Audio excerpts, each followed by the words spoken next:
क्या लोक लाज नहीं करे, पर भाई अपने चरित्र तो भी नहीं करे। ये खास नियम होना चाहिए। जब भगवान साथ देगा आपको, अपनी सच्ची श्रद्धा अपनी ईश्वर में लाए रखे, फिर बेड़े पार होंगे। और बकवादे करने लागे सत्संग में भी आकर फिर आने का कोई फायदा नहीं से। पर दूने पापी होंगे, दूना नुकसान उठाओगे, बना काल पाओगे और भगवान को भी दोष लगाओगे, संतों को भी बदनाम करते हुए नीचात्मा। तो सत्संग में आकर भी को नहीं छोड़ सकते, तो फिर उनके सा निर्भाग धरती पर नहीं है। वो तो फिर कहते हैं, वो तो उस प्रकार है जैसे कहते हैं, कोट वर्ष करे संगत साधा की, और पत्थर का पानी में के बीजे, और जैसे चंदन बन में रंग ला दे पर बांस बिटम्बी ना सीजे।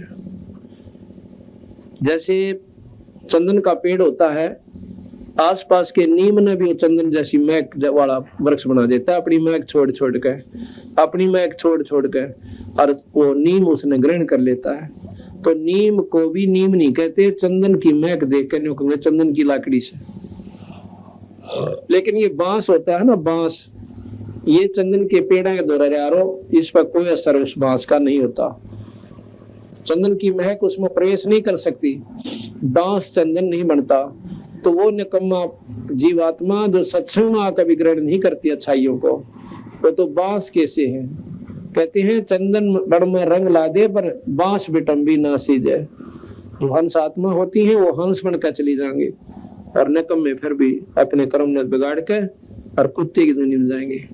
तो इस प्रकार जब सत्संग उसने सुना मीराबाई ने कहा कि भी मीराबाई ने जब इतना संघर्ष करना पड़ा समाज के लिए, तो वह जो बहन थी जो विधवा हो रही थी, समाज तर डरती, सत्संग में जान पर नाटे थी, तो उसकी हौसला सा बढ़ गया, बात तो ठीक है। अनु बोलिए तेरा के पीछे सह भी के बता, लड़का से तेरा यूं बिगड़ दिया, पति तेरा मर गया, ये समाज तेने बता कौन सा रोटी दे जगह के अकना, बल्कि मेरी तो दादा और दाबरे से मांगो हूं तो गुर्राव से और देवर जेठ। फिर बता फिर क्या डरे इतने। पर वे देखो अपने नेक नीति तरहना और परमात्मा का भजन करना, फिर मालिक की देकर पाप के ऊपर होगी। तो वह बेचारी कई सुने थे सत्संग में जान लाएगी। सत्संग में जाने लगी तो सबसे पहले दुख रोया कि महाराज जी मेरा लड़का बिगड़ गया।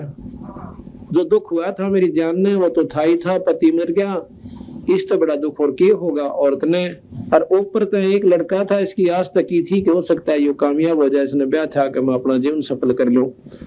पर ये जमा बिगड़ रहा है, इसकी शराब यू पीवे, सुल्फा यू पीवे, और बोलूं तो छो आ जावे। महाराज जी ने यही सलाह दी कि बेटी आया करो सत्संग में और सेवा करो यहाँ पे, और भगवान का नाम ले जा। कोई किसी का ना हटना, कोई बेटा ना कोई बेटी, ये तय लनियार से आप अपने समय खातिर, थोड़े समय खातिर आ रहे से, कोई ताछला लेने आ रहा है, कोई देने आ रहा से, पर यह कोई ना समझ मानती। फिर भी ममता इतनी गहरी हो से वाली महाराज जी दया कर दो, वो भी सत्संग मान लग गया। तो उन्होंने ये कहा तो सच्चे मन तो लगी रहे, सारे काम हो जाएंगे। बेबी देतो कच्चे पड़ में आ गई तो फिर कुछ भी कौन बढ़े। अगला महाराज जी मन तो पूरा ज्ञान हो गया, मैं तो अपने उद्देश्य बोलूं को ना, और वो भी आ जाएगा तो बहुत अच्छी बात से लड़का। तो क्या हुआ, वो लड़का गंदे बच्चों की संगत में बैठकर चोरी करया करता है। उसने क्या सोचा उसके साथियों ने कि भाई छोटी मोटी चोरी तो काम नहीं चलता, वो पूरी बरकत को नहीं होती। इब कह राजा के महल में चोरी कराएंगे, और रानिया के हार 1-1 9-9 लाख का बताओ से, और अपने मुंह में पानी भरा, मीठे अपने मुंह में मीठू बन दे बड़ी बुच्चे ना सोची राजा का महल वो होया करे। एक उनसे थोड़ा भी उठने पाए, कूद कर जाके ठा ले किसी के सौदे ने। पर उनकी बुद्धि इतनी भ्रष्ट हो ली क्योंकि उनका अंत भी आ लिया था। तो सारे उसके साथियों ने समेत उस लड़के ने, मैन के लड़के ने जो सत्संग में जाती थी, रात्रि के समय राजा के महल में चोरी करने की स्कीम बनाई, और उसके लिए फलाने मंदिर के पास, क्यों मंदिर के आसपास आदमी ज्यादा कोई शक भी ना करता कि वो मंदिर में आए होंगे, मंदिर के पास इकट्ठे होना रात के 12 बजे निहित कर लिया। उधर से वह लड़की जो संगत में उसकी माँ सत्संग में जाया करती थी, तो उस दिन उसने कुछ प्रेरणा दी परमात्मा ने बंदी छोड़ने के बेबे। अपने मन में सोचा है आए आज मेरा भी नंबर ला दो, महाराज जी का भोजन में ला दो, क्योंकि महाराज जी का वहां संत का भोजन गांव से जाया करता था और वो नंबर बांध रखा था उन्हें। तो वो कहने लगे मैं तो फलानी का नंबर है और उससे पूछना पड़ेगा, कभी उसने सारे काम तैयार कर रखे हो। तो दूसरी सहेली जाके भाई भगतन जाके लगे आज इसके बाग जाके और तू नाटी है मत ना, आज इसका नंबर दे दे तो तू कल ले आई हम पाछे ने एक दिन पाछा हो जाएगा हमारा। वो बोली ठीक से मैं के नाटो में तो या ले देगी आज महाराज जी का भोजन। तो उन्हें कहा कि महाराज जी आज मैं भोजन देना चाहती हूँ आपका। और ठीक से बेटी मन्नत रोटी चाहिए तो ले चाहिए और पैसे ले आओ। तो वह आके बड़ी खुशी के साथ है भगवान बड़ा दिन दिया आज मुझे भी अवसर मिला संतों की रोटी खिलाने का, भोजन बनाने का।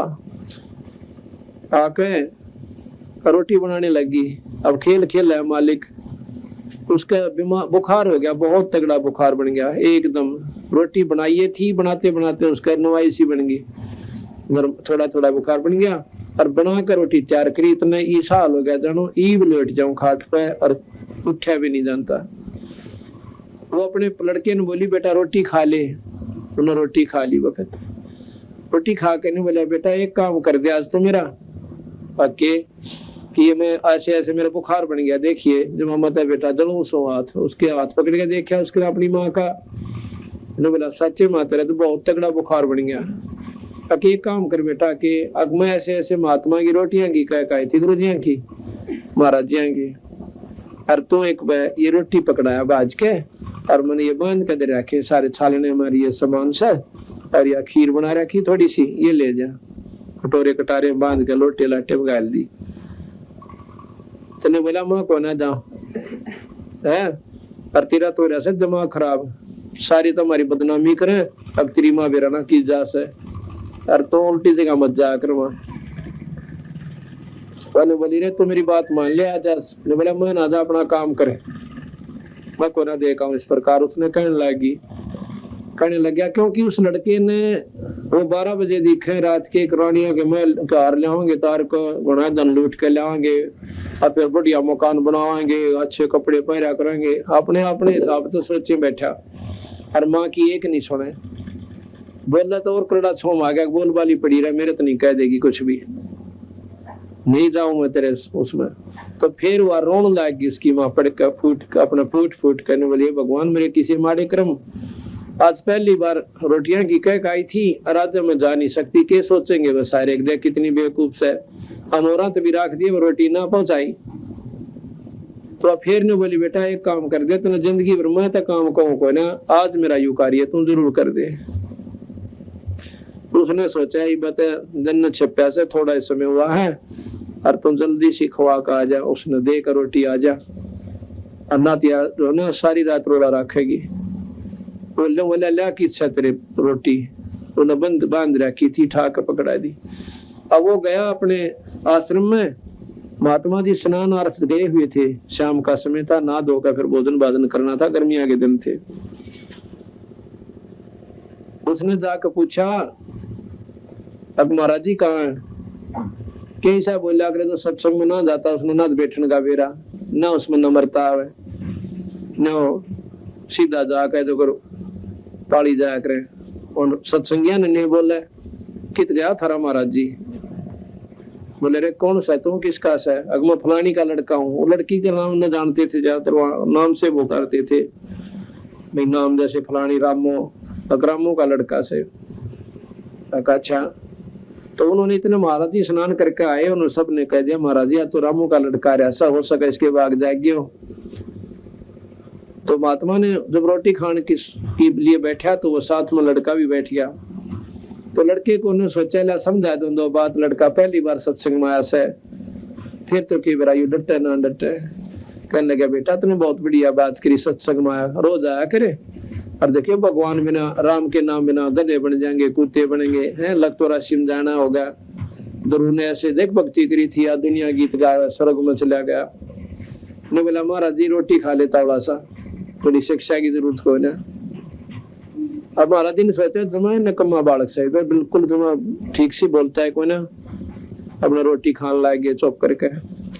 जो ही रोटी खाई तो महाराज जी बोले ले भाई बर्तन साफ करके छोरे ने दे दो। ने बोला माफ कर लूंगा साहब। ठाक और वो डांक ठोकी, उन्हें सोची लेट होने लग रहा सकते वो 12 बजे तो पहला नहीं पहुंचा था, तेरी नंबर कट जा कर तेरा हिस्सा ना मिला उस चोरी में। अब ठाक है वो नौका ने जूठे कूठे बर्तन डांक ठोक दी। बाजा जावा कती अंधेरे के माँ बाजा भाग्या जावा था और जोर से सूढ़ का ऊपर पांव टिक गया कांटे पे, तो कांटा उसके पैर में घुस गया और टूट गई वह सूढ़ तो 1.5 इंच की उसके पैर में।